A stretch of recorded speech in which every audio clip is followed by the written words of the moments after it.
বাংলাদেশের মধ্যে দুটো ভাগ আছে।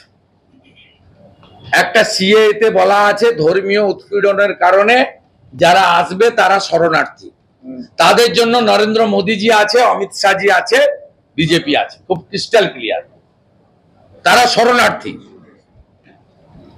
আরেক দল হচ্ছে রোহিঙ্গা মুসলমান, তারা আমাদের রেশন, আমাদের জমি, আমাদের অধিকার খেতে এসেছে। এরা লাভ জিহাদ, ভোট জিহাদ, ল্যান্ড জিহাদ করে। এদের সিপিএম প্রোটেকশন দিত, ছোট আকারে ছিল, এখন বটবৃক্ষ তৈরি হয়েছে 1 কোটির কাছাকাছি। এটা মমতা ব্যানার্জি দেয়, কারণ তারা একদম চিহ্নিত ভোটার, তারা কোথায় ভোট দিবে সবাই জানে।